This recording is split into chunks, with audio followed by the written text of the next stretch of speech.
오늘은 여리고성에 있었던 이야기를 여러분들과 함께 나누려고 합니다. 여리고성에서 유명한 여자가 한 분 등장하는데 그분의 이름이 라합이라고 그래요. 근데 그분의 직업은 뭐죠? 기생이에요, 기생. 그래서 항상 그분의 이름 앞에는 기생라합 이렇게 붙어 다녀요. 근데 이분이 그 기생 출신이고 여리고성은 사실은 그 완전히 멸망시키라고 해서 거기에는 심지어는 양이든 소든 강아지든 할 것 없이 다 죽이도록 하는 그러한 철저한 응징의 대상이 되는 그러한 성이었거든요. 근데 그 성에 살고 있었던 기생 출신의 라합이 오늘 주인공이 되고 있어요. 그분에 대하여 마태복음 1장이에요. 한번 같이 찾아보시면 좋겠는데 5절로 6절에 이렇게 나와 계시거든요. 한번 같이 보도록 합니다. 살모는 누구에게서? 바로 이 기생 라합이에요. 라합에게서 누구를 낳았다고요? 보아스를 낳고, 보아스는 누구에서? 룻에게서 오벳을 낳고, 오벳은 이새를 낳고, 이새는 다윗 왕을 낳으니라. 다윗은 우리아의 아내에게서 솔로몬을 낳고. 여기 이제 여자들이 쭉 등장하는데, 여러분 기생 라합은 그래서 다윗의 고조 할머니 정도 돼요. 고조 할머니. 증조 할머니 그 위에가 고조 할머니잖아요. 그래서 고조 할머니 정도 되는 거예요. 그 후손들로 왕가가 이루어지고 그 이후에 예수 그리스도가 출생하는 그런 집안의 할머니가 여리고성 기생 출신이 그런 복을 받았다 하는 거예요. 그가 어떻게 돼서 이런 복을 받았나? 여러분 더군다나 그 당시에 그 여리고성은 그냥 평범한 성이 아니라 아주 견고한 성이라 그 안에서 지키고만 있으면 절대 함락시킬 수 없는 그런 성이었는데 하나님이 그 성을 무너뜨려 버려 가지고 지키는 자들이 완전히 허둥지둥하면서 다 멸절당하고 그리고 거기 멸망당한 곳이 여리고성이거든요. 근데 그 모든 전쟁을 누가 이끌었냐면 하나님께서 그렇게 여리고성 전쟁을 이끄셨다고요. 한번 여호수아서 5장을 한번 보세요. 13절 보겠습니다. 여호수아가 여리고에 가까이 이르렀을 때 눈을 들어본즉 한 사람이 칼을 빼어 손에 들고 마주서 있는지라. 여호수아가 나아가서 그에게 묻되 너는 우리를 위하느냐 우리의 적들을 위하느냐 하니 그가 이르되 아니라 나는 여호와의 군대 대장으로 지금 왔느니라 하는지라. 여호수아가 얼굴을 땅에 대고 엎드려 절하고 그에게 이르되 내 주여 종에게 무슨 말씀을 하려 하시나이까. 여호와의 군대 대장이 여호수아에게 이르되 내 발에서 뭘 벗으라? 신을 벗으라. 내가 선 곳은 거룩하니라 하니 여호수아가 그대로 행하니라. 이스라엘 자손들로 말미암아 여리고는 굳게 닫혔고 출입하는 자가 없더라. 여호와께서 여호수아에게 이르시되, 하나님이 직접 이제 전략을 지시하는 거예요. 누구에게? 여호수아에게. 보라, 내가 여리고와 그 왕과 용사들을 내 손에 넘겨 주었으니 너의 모든 군사는 그 성을 둘러 성 주위를 매일 한 번씩 돌되 엿새 동안을 그리하라. 제사장 7은 7 양각 나팔을 잡고 언약궤 앞에서 나아갈 것이요 7째 날에는 그 성을 몇 바퀴 돌아? 7번 돌며 그 제사장들은 뭘 한다고요? 나팔을 불 것이며 제사장들이 양각 나팔을 길게 불어 그 나팔 소리가 너에게 들릴 때는 아마도 부 이렇게 불었겠지요. 그 소리가 들릴 때는 백성은 다 큰 소리로 외쳐 부를 것이라.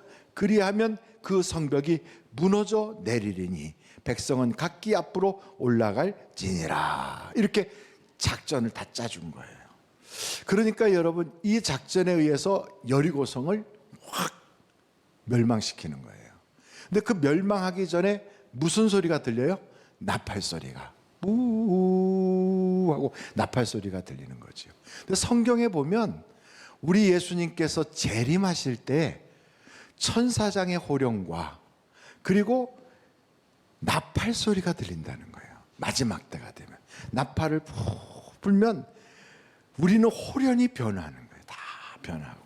그래서 먼저 죽은 자들도 다 같이 와서 공중으로 쫙 끌어올려서 거기서 천국 잔치가 있게 되는 거죠.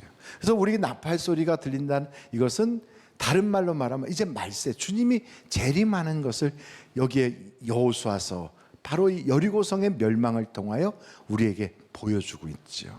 그럼 우리는 여리고성과 같은 곳에 살고 있는 사람이고 장차 멸망당할 바로 그곳에 살고 있는데 거기에서 어떻게 하면 구원을 받을 수 있을까?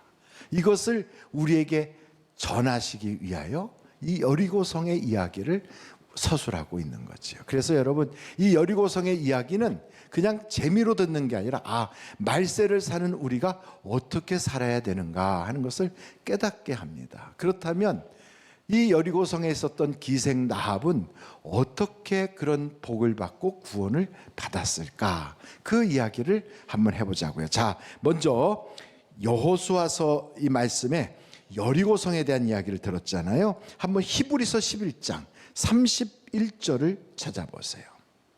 같이 한번 읽겠습니다. 시작. 믿음으로 기생 라합은 정탐꾼을 평안히 영접하였으므로 순종하지 아니한 자와 함께 멸망하지 아니하였도다. 그러니까 믿음으로 했다는, 믿음으로 영접을 했다는 거죠.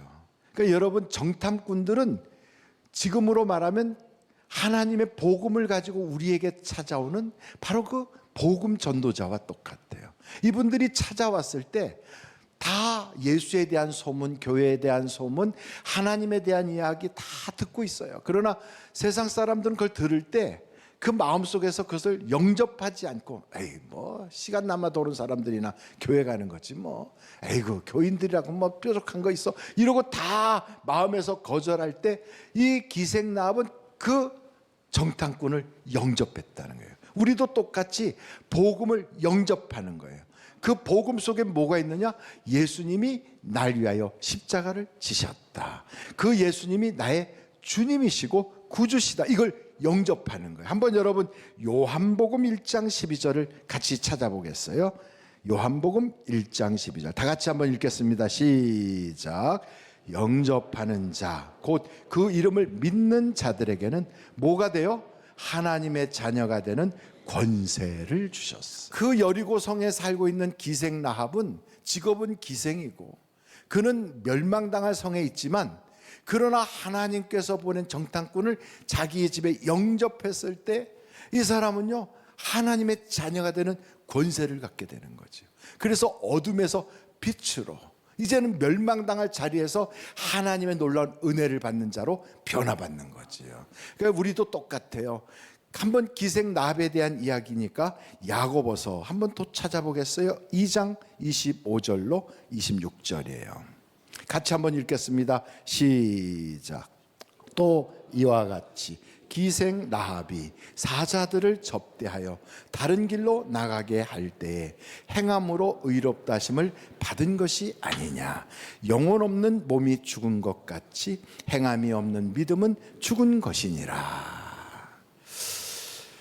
정탐꾼들이 싹 여리고성에 들어왔을 때 그 여리고성에 사는 사람들은 정탐꾼을 금방 알아봤어요. 당시에 그 여리고성이라고 하는 도시에 살고 있는 사람들에게 40년 동안이나 사막 광야를 지나다녔던 이 시골 사람들, 이스라엘 사람이 두 사람이 딱 들어오면 의상도 다르고 행색도 다르고 모든 게 다르다고요. 근데 이게 딱 들어왔을 때 그 여리고성에 사는 사람들이 눈으로 볼 때 수상한 사람이야. 그래갖고 신고하는 거지요. 기생 라합의 집으로 이 두 사람이 딱 들어왔을 때 기생 라합이 이들을 빨리 옥상에다가 그 지붕에다가 숨겼어요. 와갖고 문을 두드리는 거죠. 기생이 탁 나가서 열어봤어요. 아유, 웬일이세요? 그랬더니 이 집에 이스라엘의 정탐꾼이 오지 않았느냐? 예, 맞아요. 이상한 사람들이 왔었어요. 수상한 사람들이 왔었는데 왔다가 금방 저 문으로, 저 성문으로 나갔는데 빨리 쫓아가면 지금 잡을 수 있어요. 그랬더니 추포자들이 뒤도 돌아보지 않고 그 성문 밖으로 뛰어나갈 때 그때 성문은 닫혔더라 그랬어요. 그러니까 여러분, 만약에 우리 집에 안 왔어요 그러면 사람들이 신고하기를 그 집에 왔다는 그랬는데 안 왔다 그러면 아마 집을 다 수색을 했을 거예요. 근데 왔었지만 나갔다 그러니까 그 사람들은 수색도 안 하고 그냥 쫓아가기 바빠가지고, 그래서 그 기생 라합의 재치로 정탐꾼들을 딱 보호해 줬거든요. 그 모든 것이 굉장히 위험한 일이었고, 그리고 자기에게는 생명을 걸어야 되는 일이지만 믿음으로 그렇게 했다는 거예요. 그러면서 뭐라고 그 정탐꾼들에게 고백하냐면, 당신들이 믿고 있는 하나님이 진짜 하나님이다. 애굽에서 당신들이 나올 때 그분이 홍해를 가르신 걸 내가 들었다. 그리고 그분이 바로 이 건너편에 있는 옥의 나라와 시온의 나라를 멸망시킨 걸 우리가 다 들었다. 지금 당신들은 이 여리고 성도 다 멸망시키려고 왔다는 것도 알고 있다. 그러니 나는 그 하나님을 믿고 싶은데 어떻게 하면 내가 살 수 있는지 나에게 방도를 알려달라, 이렇게 얘기한 거지요. 그래서 이 전체를 볼 때, 야, 이 기생 라합이라고 하는 사람이 어떻게 그런 믿음을 갖게 됐는가? 성경을 보니까 다 들었다는 거예요. 여러분 한번 성경 여호수아서 2장 10절 말씀을 보겠어요. 여호수아서 2장 10절 같이 한번 읽겠습니다. 시작. 이는 너희가 애굽에서 나올 때 여호와께서 너희 앞에서 홍해물을 마르게 하신 일과 너희가 요단 저쪽에 있는 아모리 사람의 두 왕 시온과 옥에게 행한 일, 곧 그들을 절멸시킨 일을 우리가 어떻게 했다? 들었다. 그러니 여러분, 라합의 마음속에 이런 믿음이 생긴 것은 들어서 그런 거예요. 들어서. 근데 우리도 세상 이야기만 계속 들으면 머릿속과 마음속에 세상 것으로 꽉 채워져요. 사람들의 이야기만 다 들으면 그 사람이 한 이야기로 내 속이 채워져요. 근데 하나님의 말씀을 계속 들으면 내 속에 하나님의 말씀으로 채워져요. 그래서 믿음이 자라게 되는 거예요. 그러므로 우리는 어떻게 해야 이 마지막 때를 살 수 있느냐? 믿음이 있어야 세상을 이기거든요. 믿음이 있어야 그 믿음을 가지고 하나님이 우리를 붙잡고 끌고 가시거든요. 그러려면 우리는 들어야 돼요. 뭘 들어야 돼요? 하나님의 말씀을 들어야 돼요. 그리고 말씀을 들었으면 그 믿음이 우리 속에 있잖아요. 나는 예수를 믿는다. 나는 하나님을 나의 그 아버지로, 예수님을 나의 구주로, 성령님의 인도함을 받고 살기로 나는 작정한다. 이런 믿음이 있다면 그냥 믿음만 가지고 있지 말고 표현할 수 있어야 돼요.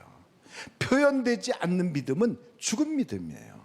그래서 여러분, 기생 라합이 자기가 믿고 있는 그 믿음대로 정탐꾼들을 안전하게 지켜주고 그들을 이렇게 갈 수 있도록 인도하는 그 모든 행위는 믿음 때문에 그래요. 그 믿음이 곧 살아있는 믿음이라고. 이렇게 산 믿음을 갖는 순간 우리의 이름은 생명책에 착 기록이 돼요.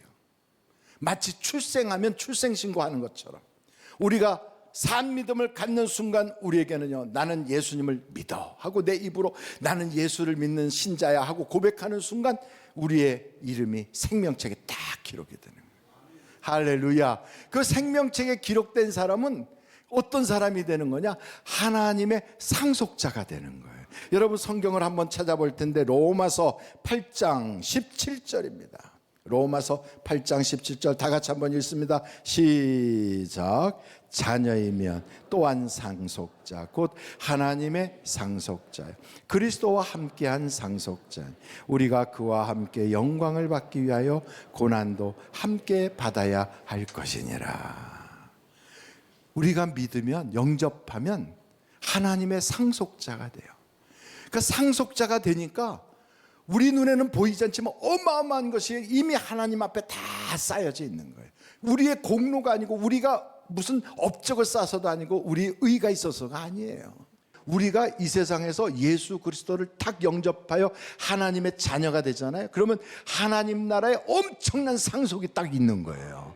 그래서 우린 다른 사람들은 모르고 우리 자신도 그것을 손으로 잡거나 눈으로 볼 수는 없지만 우리는요, 금수저하고는 비교할 수 없는 어마어마한 사람들이라고요. 그래서 우리가 하나님 앞에 당당하게 청구서를 낼 수가 있어요. 그것 주세요 하고. 그것이 뭐냐? 그게 기도예요.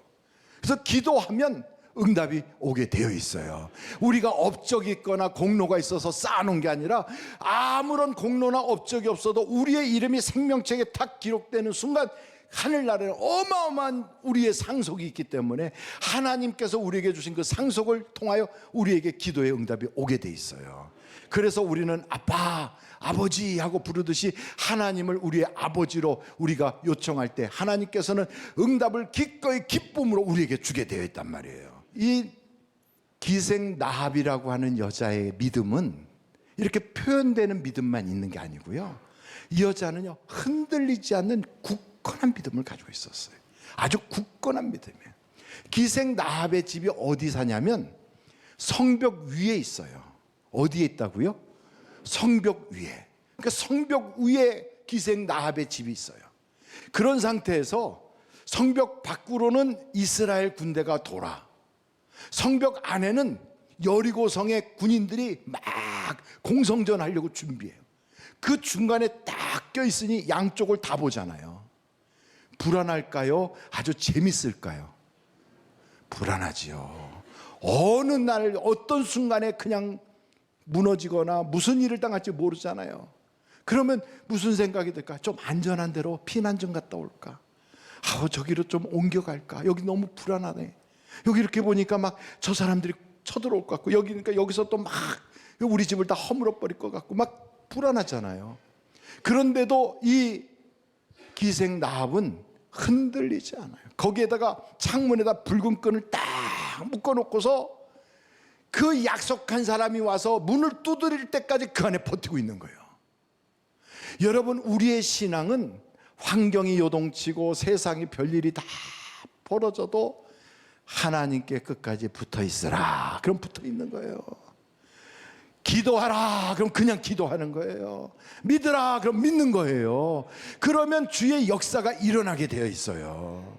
심지어는 여러분, 마지막 그 여리고성이 멸망당할 때 어떤 일이 벌어지냐면 성벽이 확 무너지게, 성벽이 무너지는 급판에 기생의 집은 성벽 위에 있단 말이에요.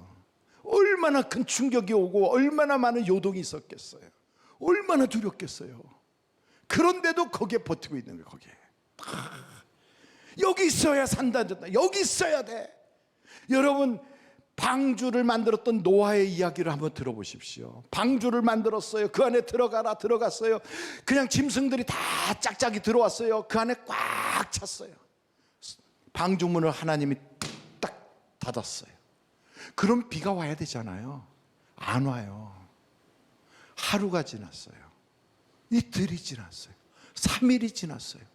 그 속에 막 찜통이 돼가지고 밖에서는 햇볕이 쨍쨍 찌고 안에는 온갖 짐승들이 난리가 났고 막 숨이 막 콱콱 막힐 것 같아요. 사도세자가 디주에서 죽었다는데 딱 그 꼴이잖아요. 4일이 지났어요. 5일이 지났어요. 6일이 지났어. 비가 안 와요. 문 열고 뛰쳐나갈 것 같아요. 그런데도요, 노아와 노아의 가족들은 버티고 있어요. 여기서 살아야 돼. 나가면 죽는 거야. 다 버티고 있어요. 여러분, 신앙이란 뭐냐? 인내하는 것이 신앙이에요. 믿음이 있다 그러면 그 믿음을 탁 붙잡고 끝까지 주님이 말씀하신 약속이 내게 올 때까지.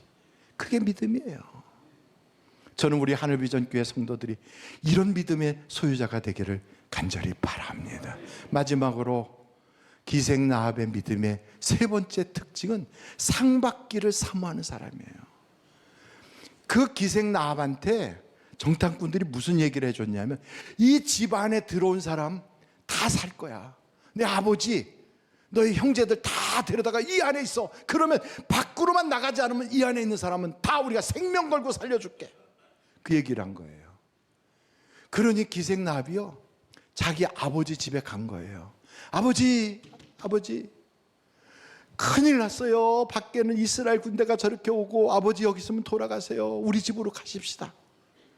그러면 그래 하고 갔을까요? 아마도 이랬을지 몰라요. 너 우리 딸이라는 소문나면 다른 애들 혼삿길 막혀. 가능하면 우리 집에 오지 마라. 기생이란 소문나면 어떻게 하냐? 아이고 저 집에 딸이 기생이었어. 그 소문나면 안 되니까 우리 집에 오지 마라. 보나마나 그랬을 거예요. 언니 미안한데 언니 나한테 안 왔으면 좋겠어. 그랬을 거예요. 그런 상태에서 그 아버지, 그 어머니, 그 동생, 그 오빠, 그 온 가족들을 자기 집으로 모시고 와서 거기에 있게 한다는 거 절대로 쉬운 일이 아니에요. 쉬운 일이 아니에요.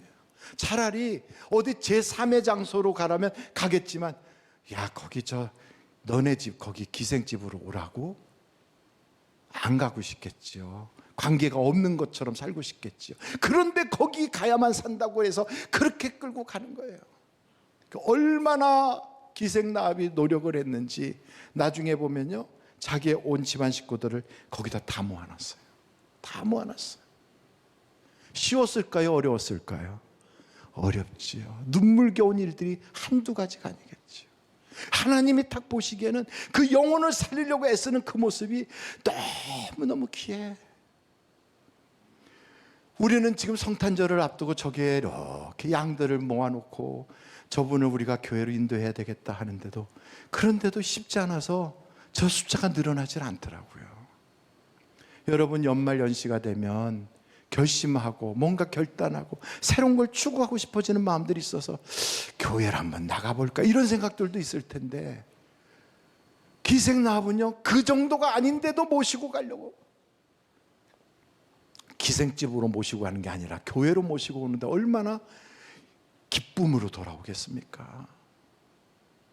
그런데 이 나합은 그런 아픔 속에서도요 주님께로 끌고 가는, 그래서 주님이 그러잖아요. 상 받기 위하여 애를 쓴다고. 여러분 한번 히브리서 11장 6절 말씀을 한번 보겠어요. 히브리서 11장 6절.